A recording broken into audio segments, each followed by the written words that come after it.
Hello, ladies and gentlemen. My name is David John Sponheim with America's Third Party, presidential candidate for 2012. Today we're talking about the housing crisis, the economy, inflation, a whole series of subjects. This week, Ben Bernanke discussed the possibility of raising inflation, raising the rates of inflation, as if this is a new idea. It's actually been something people like Ron Paul have been asking him about for the past 2 years. And Ben Bernanke has been hemming and hawing about anything like inflation happening. Now it's his great new idea out of the box. That's a problem. In fact, it's an even bigger problem when you look at where our economy is going. We have certain systemic flaws in our economy right now. One of them is a critical flaw. It's housing. There's over $2.3 trillion in the mortgage-backed security market that is right now floating out there. A lot of investors are wondering when they're going to collect. There's a big controversy right now with Nancy Pelosi. 11 states' eviction notices are stopping because the government is saying, well, wait a second, what's going on? And it's clearly because of the 2010 election that the Democrats are stepping up now and saying, wait a second, we don't want to foreclose on these people. Yet the investments of $2.3 trillion are sitting out there and weakening the banking industry. And that brings us to the other issue, the FDIC banking problem. The FDIC supposedly has a reserve fund. They're supposed to have 1.3% a reserve fund to deal with all the insurance plans that are out there for all the bank accounts that are out pending. Unfortunately, I just talked to the spokesman for the FDIC, David Barr, on the phone, and he said that the reserve fund is actually in negative territory. That's right, negative territory.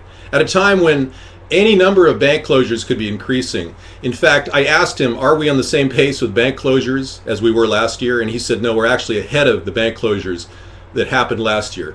Currently, 129 banks have closed down in 2010. So that brings up the bigger issue now of what about the 1.6 million people that are losing their houses? They're foreclosed upon right now. 1.6 million people. And what about that home loan modification program that Barack Obama put together? Well, actually, he put together two plans. He put together the HAMP program, the Home Affordability Modification Program, and he put together the Making Homes Affordable program because the first one wasn't working. The amount of money the government is putting out is close to $45 billion for both of these programs. Yet no real results are coming out of them. In fact, only 1% of all the people who are modifying their homes right now are getting modified. Currently, 1.6 million people applied for modifications, and only 335,000 people are entering the trial stages. And of those, all of them, only 1% in 2 years' time have actually cleared their home loan modification, which means that it'll take about 50 years for them to get their home loans modified. I'm sure they're all going to be out on the street living in their car in the next 6 months unless we do something realistic to solve these problems. Now at America's Third Party, we have a really wonderful plan that deals with this systemic economic flaw in our economy, and that's housing. The problem that most people have is their house payment. Obviously, it's too large, or maybe their rent is too much. Currently, people pay as much as 60-70% of their income on their house payment or their rent. This compares to numbers like 20% of their income back in the 1950s. At a time when housing was prevalent, people were spending about 20% of their income on housing. Now they're spending close to 60 or 70%. Clearly, that's a reason why a lot of people don't have any disposable income and why the retail sector isn't picking up. Clearly, it's a reason why our service economy is struggling as well. So in order to rectify this problem, we created an idea called the Homestead Renewal Plan. And it's in the spirit of the Homestead Plan of yesteryear where people got acreage. Instead, people would actually work in the program, fixing up houses that are currently out there, building them up, making them better, and then actually being able to buy those fixed up houses. Now you can imagine how powerful this will be. The government would buy foreclosed properties, they would purchase the note, they would then own it at a discount, and then sell it back to the American people who are working in the system, who've never had a house, or maybe they lost their house to a foreclosure.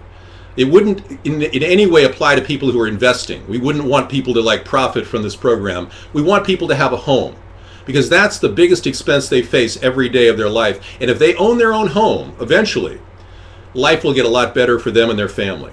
And that's at the very root of our economic stimulus plan, is the homestead renewal plan. But clearly we have other issues out there like job creation. Clearly we have to start doing something that produces product as well. I have to laugh when Barack Obama had the census jobs, and all those census jobs that were just 1 or 2 months long came on board. He said, oh, unemployment's getting better. But in fact, it isn't. The census jobs are all gone, and they don't even produce a product. They just had to ultimately do a head count, and they didn't even do that right. I mean, they went out of their way to find every little detail about us, and then they call that a job. What we need are products. Products that people can sell, a service economy that's robust with plenty of disposable income in people's pockets. And what we've got right now is a little man named Ben Bernanke saying that we need to start raising inflation rates, whatever that means. And he's also saying, and we should, stop saving. That'll curtail saving. Individual savings will be down, and then people will take out more credit. Well, all of that is absurd. We need to get solvent, not take out more credit. You see where this is going? Most of the people that we've had running the Federal Reserve, and by the way, the Federal Reserve, in my opinion, needs to be disbanded. Most of the people running the Federal Reserve are people that followed in the footsteps of Alan Greenspan. Ben Bernanke is just like Alan Greenspan in that way. He's a monetarist. And this all stems from a guy, an economist, a Nobel economist named Milton Friedman. And I was lucky enough to have an actual meeting with Milton Friedman back in 1978, in which I predicted all of these crashes that are occurring right now. I told him in 1978 that 30 years from now, we're going to be facing a challenge because we just can't keep printing up money and expecting it to create jobs and expecting it to create an economic upturn. Instead, what it does is it weakens our dollar, it weakens our individual savings, and it creates a nation of penny pinchers.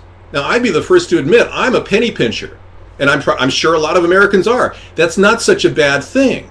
But Ben Bernanke thinks it is. Ben Bernanke thinks that we should all pay more for things now. And that's the problem. These people are disconnected from what's going on with average Americans. And that's why America's Third Party is forming right now. That's why we are bringing in both sides. The people that didn't like George Bush and his spendthrift practices. He was not a fiscal conservative. And then people who are clearly dissatisfied with Obama's embracing Goldman Sachs and Citigroup and all these executives that seem to be surrounding Obama in the White House. That will not happen if I'm your president. I will not allow them to get that close to the presidency. But they've gotten real close to Obama, and many people are drifting away from Obama, like the lady that spoke at the town hall meeting, that he allowed only Democrats to come into the town hall meeting, and then he listened to her say that she's tired of defending his policies. And she's wondering when Obama is going to help the middle class. And this was an African-American woman speaking out, getting through at the town hall meeting, which is kind of amazing anyone can get through over there, because they are controlling. The Democrats are controlling our democracy. They aren't allowing it to flourish. And what I want to see is more and more people speaking out, even if it means disagreeing with me as president. This is what makes a robust nation. This is what turns our nation into a positive force, as opposed to a force that's constantly being withdrawn and falling into a corner, which is where our economy is going right now. We need to start stepping out and talking and interacting. And if you're Republican, you're Democrat, come forth and join me at America's Third Party, and we will get this economy rolling and change the systemic flaws like housing and get our nation back on track and reinvigorate the dream of home ownership. Thank you. I'm David John Sponheim, and I approve this message.